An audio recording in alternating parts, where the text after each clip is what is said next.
నా మిత్రులకి అందరికీ నమస్కారం. ఈరోజు ఈ రాష్ట్రంలో ఒక అనాగరిక పాలన జరుగుతుంది.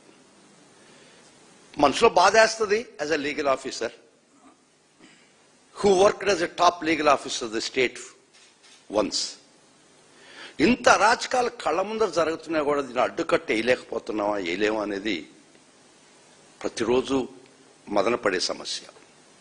కానీ చాలా సంతోషం, ఈరోజు మీకు అందరికీ తెలుసు, అంబటి రాంబాబు గారు ఆ కేసులో కోర్టులో కూడా అదే వాదన చెప్పాను. ఆ రోజు లోపల ఉండాల్సిన వాళ్ళు బయట ఉండారు, బయట ఉండాల్సిన వాళ్ళు లోపల ఉన్నారు అని చెప్పాను. ఆయన ఇంటి మీద పడి అనాగరిక చర్యలు చేసి వందల మంది ఎమ్మెల్యే మనుషులు తీసుకొచ్చి ఒక కేంద్ర మంత్రి పదవిలో ఉన్నటువంటి ఎంపీ గారు 24 గంటల్లో సినిమా చూపిస్తాం, అప్పుడు లెక్క వేరే ఇప్పుడు లెక్క వేరే చూస్తామన్నటువంటి ప్రోద్బలం చేసినటువంటి కేంద్ర మంత్రి గారు, వారి మాటలు ఉపదేశంగా తీసుకుని ఆ ఎమ్మెల్యే గారు వగైరా వగైరా వారి భర్త గారు ఒక రాక్షస రాజ్యం రావణ కాష్టం క్రియేట్ చేశారా లేరా అని ఒకటి అడుగుతున్నాను. ఆ కేసులో లోపల ఉండాల్సిన వాళ్ళు ఏమన్నా, లోపల ఉండాల్సిన వాళ్ళు బయటే ఉన్నారు కదా. ఎవరైతే అంత ఘాతకానికి పాల్పడినటువంటి వాళ్ళు ఎవరైనా లోపల ఉన్నారా? లేరే. బయట ఉండాల్సినటువంటి రాంబాబు గారు ఈరోజు లోపల ఉన్నారు కదా. కాబట్టి ఈ రాష్ట్రంలో చట్టాన్ని గాలికొదిలేశారు. ప్రతిరోజు ఒక అరాచకం, ఒక దాష్టికం, ఒక దౌర్జన్యం చేస్తే ప్రజలు దీని మీద చర్చ జరుగుతూ ఉంటుంది. పాలన గాలికొదిలేశారు. వాళ్ళు ఇచ్చినటువంటి ప్రజలకు ఇచ్చినట్టు హామీలు గాలికొదిలేశారు. అవి చర్చకు రానికుండా ప్రతిరోజు ఒక దుర్మార్గమైనటువంటి దాష్టికం చేస్తే ప్రజలు ఇదే డిస్కస్ చేసుకుంటున్నారు అనేది ఒక దీంతో ఈ రాష్ట్రంలో ఈ ప్రభుత్వం స్టేట్ స్పాన్సర్డ్ టెర్రరిజానికి వంతపాడేటువంటి వ్యవస్థలు, ముఖ్యంగా పోలీసు వ్యవస్థ ఆ రోజు అంతా దౌర్జన్యం జరుగుతుంటే, ఆర్సన్ జరుగుతుంటే, అటెంప్ట్ మర్డర్ జరుగుతుంటే, ఒక ఇల్లు కాల్చేస్తుంటే వారు చూస్తా ప్రేక్షకులుగా ఉన్నారంటే ఇంతకన్నా దిగజారిపోయినటువంటి పరిపాలన ఎక్కడైనా ఉంటుందా? ఇంతకన్నా దుర్మార్గమైనటువంటి పరిపాలన ఎక్కడైనా చూసామా? అందరి మధ్య బీహార్కు పోలుస్తున్నారా? తప్పది. బీహార్ చాలా బాగుంది మనకన్నా. బీహార్లో జంగిల్ రాజ్ అని ఒక నానుడు వచ్చింది. ఇక్కడ ఆంధ్ర రాష్ట్రంలో కూడా మన ప్రజల ముందు కర్తవ్యం జంగిల్ రాజా, జగన్ రాజా. ఈ ప్రజల ముందరనే వదిలేస్తున్నాం. మీకు కావాల్సిన జంగిల్ రాజా లేదా జగన్ రాజా కోరుకున్నప్పుడు ఇంత దుర్మార్గంగా వారి పిల్లలు, చిన్న బిడ్డలు ఉన్నటువంటి, ఆడవాళ్ళు ఉన్నటువంటి పరిస్థితిలో అది కూడా ఆలోచించకుండా వందల మంది, వేల మంది ఒక ఇంటి మీద పడి ధ్వంసం చేస్తూనే కూడా సుమారు ఒక 6-7 గంటలు రాత్రి 1:30 దాకా 8-9 గంటలు గుంటూరు నడిబొడ్డులో ఇది జరుగుతుంటే పోలీసు నిద్రపోతున్నారా? ఒక నలుగురికి మొక్కుబడిగా పంపించి వాళ్ళని ముద్దాయిలకి ఎస్కార్ట్ ఇచ్చినటువంటి పరిస్థితి అవపడుతుంది టోటల్గా. ఈ పరిస్థితిలో మా ఎక్స్ ఫార్మర్ హోమ్ మినిస్టర్ గారు, తర్వాత లేళ్ల అప్పిరెడ్డి గారు MLC, ex MP Modugudu Venugopal Reddy గారు, వేమారెడ్డి గారు, వీరు పోయి ఎస్పీని ఆడియన్స్ అడిగితే ఇది వారి దృష్టికి తీసుకుపోయి అట్లీస్ట్ రక్షించండి అని అడగడానికి పోతే గేటు కాడి నుంచి కూడా ఎంట్రీ లేనటువంటి పరిస్థితి ఈ రాష్ట్రంలో. ఒక ఎస్పీ స్థాయి వ్యక్తి ఇంత అక్రమం జరుగుతుంటే former home minister, ex MP, present MLC, తర్వాత మా కౌన్సిల్లో ఉన్నటువంటి ప్రతిపక్ష నాయకుడు బొత్స సత్యనారాయణ గారు డీజీ కాడి నుంచి, ఇంటెలిజెన్స్ డీజీ కాడి నుంచి ప్రయత్నిస్తుంటే ఒక్కరి దగ్గర నుంచి కూడా జవాబు రాలేదంటే ఈ వ్యవస్థ ఎక్కడ తీసుకుపోయినారు, where we are being led to, ఎక్కడ తీసుకోవాలనుకున్నారు, ఎక్కడ తీసుకుపోయినారు, ఇంకా మీకు ఇంకెక్కడి దాకా తీసుకుపోయేట్టు మీ అభిప్రాయం మీకుంది. కాబట్టి ఆ రోజు రాంబాబు గారిని అరెస్ట్ చేసి కోర్టుకు ప్రొడ్యూస్ చేసేటప్పుడు మేము చాలా తీవ్రంగా ప్రతిఘటించాం, రిమాండ్ చేయడానికి లేదు అని. ఎందుకంటే ఒక హేట్ స్పీచ్, ఒక స్పీచ్ వల్ల ఏమన్నా అఫెన్స్ జరిగితే దాని మీద ఏమన్నా కేసు రిజిస్టర్ చేస్తే ఇమ్రాన్ ప్రతాప్ గడి అనే సుప్రీంకోర్టు జడ్జిమెంట్ ప్రకారం ప్రిలిమినరీ ఎంక్వైరీ లేకపోతే ఎఫ్ఐఆర్ కట్టడానికి లేదని సుప్రీంకోర్టు చెప్తే అయినా కూడా మేము కోర్టు వారి దృష్టికి తీసుకుపోతే దురదృష్టవశాత్తు కోర్టు వారు మా వాదనల పరిగణలోకి తీసుకోకుండా రిమాండ్ చేయడం జరిగింది. చేసిన తర్వాత అసలు గేమ్ అక్కడి నుంచి స్టార్ట్ చేశారు ఈ ప్రభుత్వం, చంద్రబాబు నాయుడు. అక్కడి నుంచి రాష్ట్ర పెద్దలు గేమ్ అక్కడి నుంచి స్టార్ట్ చేశారు.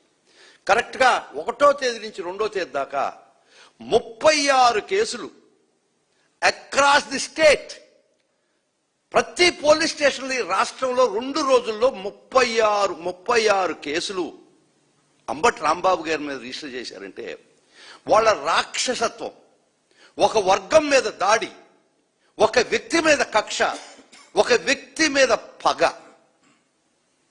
36 నెవర్ బిఫోర్ నెవర్ ఆఫ్టర్. నా జీవిత కాలంలో ఇప్పుడు దాకా ఒక్క మనిషి మీద 2 రోజుల్లో 36 కేసులు రిజిస్టర్ చేశారంటే మీ రాక్షస ఆనందం ఏందని ఒక్కసారి అడుగుతున్నా. 36 కేసులు రిజిస్టర్ చేసి రాష్ట్రం నలుమూలగా 4 చెరువుల మీద రిజిస్టర్ చేసి ఫర్ ఓన్లీ 1 అఫెన్స్.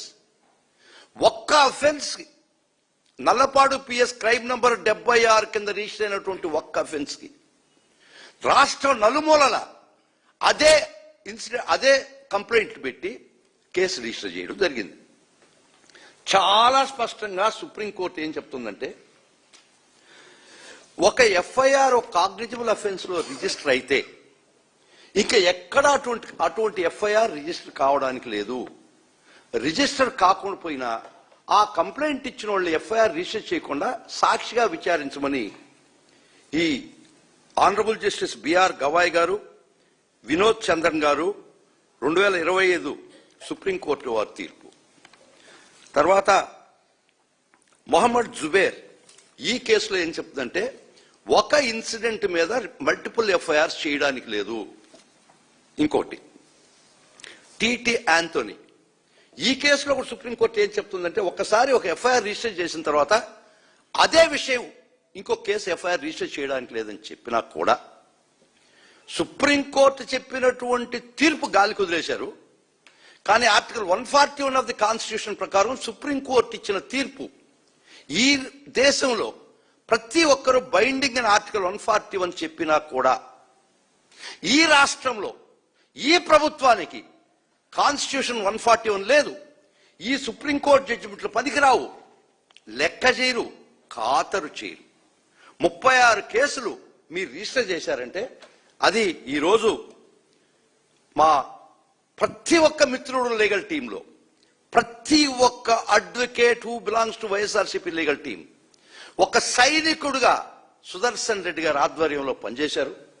ఈరోజు ఒక బ్రహ్మాండమైనట్టు చెప్పపెట్టు ఈ ప్రభుత్వానికి తెచ్చినటువంటి ఘనత వైఎస్ఆర్ కాంగ్రెస్ పార్టీ లీగల్ టీం దక్కద్దని పదే పదే చెప్తున్నా. ఒక మార్నింగ్ ఒక లంచ్ మోషన్ తీసుకొని 36 కేసులకి ప్లస్ ఇంకొక 2 కేసులకు తీసుకొని ఒక్క షాట్ విత్ 1 షాట్ ఆ ఎఫ్ఐఆర్ డస్ట్బిన్ లో కల్పించామంటే అది వైఎస్ఆర్ కాంగ్రెస్ పార్టీ లీగల్ సెల్ యొక్క ఘనత, వాళ్ళ యొక్క శ్రమ, వారి యొక్క స్వేదము, వాళ్ళ యొక్క రక్తము, వాళ్ళ యొక్క పట్టుదల. ఖచ్చితంగా చెప్తున్నాం, ఎదుర్కొంటాం. ఈ అరాచకాలు, ఈ స్టేట్ స్పాన్సర్డ్ టెర్రరిజాన్ని ఖచ్చితంగా అడ్డుకట్టేస్తాం. ప్రతి వైఎస్ఆర్ కాంగ్రెస్ పార్టీకి సంబంధించినటువంటి అడ్వకేట్ ఎవరైనా సరే కడ రక్తం పుట్టు దాకా పోరాడతాడు. ఇక్కడ విరామం లేదు. 2 సంవత్సరాలు గడిచిపోయింది, ఇంకా కళ్ళు మూసుకుంటే ఇంక 2 సంవత్సరాలు ఉంటుంది. ఆఖరి సంవత్సరంలో మీ మాట కూడా ఎవరు వినరు. ఇంత అవసరమా? ఒక వ్యక్తి మీద ఆ అఫెన్స్ జరిగితే 76 క్రైమ్స్ రిజిస్టర్ చేశారు, ఓకే. ఆ అఫెన్స్ లో ఇల్లు తగలబెడితే, కార్లు తగలబెడితే ఇల్లు ధ్వంసం చేస్తే రాంబాబు గారిని హత్యా ప్రయత్నం చేస్తే ఏం సెక్షన్లు పెట్టాలా? ఆర్సన్ పెట్టాలన్నా పడలేదా? 307 పెట్టాలన్నా పడలేదా? పెట్టారా మీరు సెక్షన్లు? ఒక బెయిలబుల్ అఫెన్స్ పెట్టి నామకే వాస్తాడు స్టేషన్ తీసుకొచ్చి స్టేషన్ బెయిల్ పంపిస్తారా? ఖచ్చితంగా చెప్తాం. చట్టం అనేది సిఆర్పిసి 210 కింద మీరే కాదు ఇన్వెస్టిగేట్ చేసే హక్కు ఉండేది, మాకు కూడా ప్రైవేట్ కంప్లైంట్ చేసుకునే హక్కు ఉంటుంది. మీరు సరైన సెక్షన్లు పెట్టకపోతే ఇమీడియట్ గా మేము వైఎస్ఆర్ కాంగ్రెస్ రాంబాబు తరఫున వైఎస్ఆర్ కాంగ్రెస్ పార్టీ బ్యాకింగ్ తో సెక్షన్ 210 సిఆర్పిసి పాత దాని ప్రకారం మేము ప్రైవేట్ కంప్లైంట్ వేస్తాం. మీరు వదిలిపెట్టినటువంటి ముద్దాయిని కూడా మేము చేర్పిస్తాం. మీరు పెట్టినటువంటి సెక్షన్లు మేము పెడతాం. చూడండి, త్వరలో చట్ట ప్రకారం మేము పోరాడతాం. చట్టమే మా లక్ష్యం. మీరు ఫ్లాష్ చేస్తున్నారు, మేము లా ప్రకారం పోతున్నాం, మీరు ఫ్లాగ్ ప్రకారం పోతున్నారు. ఈరోజు 36 కేసులు పెట్టినటువంటిది ఈరోజు చట్టం ఇంకా it's active. Only one shot. ఇది నిజంగా గౌరవ హైకోర్టు వారికి న్యాయస్థానాలకి మీ ఒక్కసారి మీకు చెప్తున్నాం, గొంతెత్తి అడుగుతున్నా మిమ్మల్ని అందరినీ, మహాప్రభువులారా, న్యాయస్థానం జడ్జిలారా, మీరనేవాళ్ళు లేకపోతే, మీరు కూడా లేకపోతే, మీరనేవాళ్ళు ఉండకపోతే సామాన్యుని రాచి రంపాలు పెట్టి అరికాలు బూట్ కాలుతో నలిపేరా? ఈ వ్యవస్థలో ఉండే గొప్పతనం, ది హైయెస్ట్ ఇంటిగ్రేట్ న్యాయ వ్యవస్థ ఉంది కాబట్టి అట్లీస్ట్ సామాన్యుడు బ్రతికే పరిస్థితి ఇంకా ఉంది. Hats off to the judicial system of India అనేవాళ్ళు ఈ వ్యవస్థలో లేకుండా ఉండుంటే, ఇంత నిక్కచ్చమైనటువంటి తీర్పులు రాకుండా ఉండుంటే, మీరు ఆడింది ఆట పాడింది పాట కదా. మీకు గుర్తుందో లేదో, ఒక పోలీసు వ్యవస్థ రూలింగ్ పార్టీ కొమ్ముగాయడం అంటే చట్టాలని గాలి కుదిలేసి ఒక్క దగ్గర మటుకు చూస్తున్నాను నేను. అది ఈ దేశంలో ఎక్కడా చూడలేదు. ఇరాన్లో ఐఆర్జిఎస్ అని ఒకటి ఉంటుంది, ఇరానియన్ రెవల్యూషనరీ గార్డ్ కోర్ అని, జీసీ. వాళ్ళు కొమేనీకి మాత్రమే బదులు, ప్రజలకు కాదు. ఆ విధంగా మీరు పాలకులకు మాత్రమే బద్దులై పాలకులు చెప్పినట్టే విని చట్టాన్ని గాల్లో వేసినటువంటి ప్రతి పోలీస్ ఆఫీసర్కి గారికి ఒక గుర్తు చేస్తున్నారు. మీరు చట్ట ప్రకారం ఒక్కసారి రీడ్ చేస్తున్నా 166 ఐపీసీ 138 ఆఫ్ బిఎన్ఎస్ ప్రకారం public servant డిసోబేయింగ్ law with intent to cause injury to any person, whoever being a public servant knowingly disobeys the direction of any law as to way that he is to conduct himself, and such public servant intending to cause or knowing it likely that he will by such disobedience cause injury to any person shall be punished with imprisonment. దీని ప్రకారం మీకు అంబటి రాంబాబు గారు crime number 76 లో ఆ complaint it had been published across the state. ఈ రాష్ట్రం అంతా తెలిసినటువంటి విషయం అది. ఆయన రిమాండ్ అయినాడని తెలిసిన విషయం. ఆయన ఎందుకు రిమాండ్ అయినది ఆ రోజు జరిగింది పేపర్లో, టీవీల్లో, ప్రతి మాధ్యమంలో ప్రచురితమైన విషయం. అయినా కూడా మీ యొక్క తాపేదారులతో మీరు కంప్లైంట్ తీసుకొని 36 కేసులు మీరు రిజిస్టర్ చేయించారంటే you are disobeyed the law of honourable Supreme Court as contained in Tito Anthony, his lordship Gawai's judgment, as well as Zubair.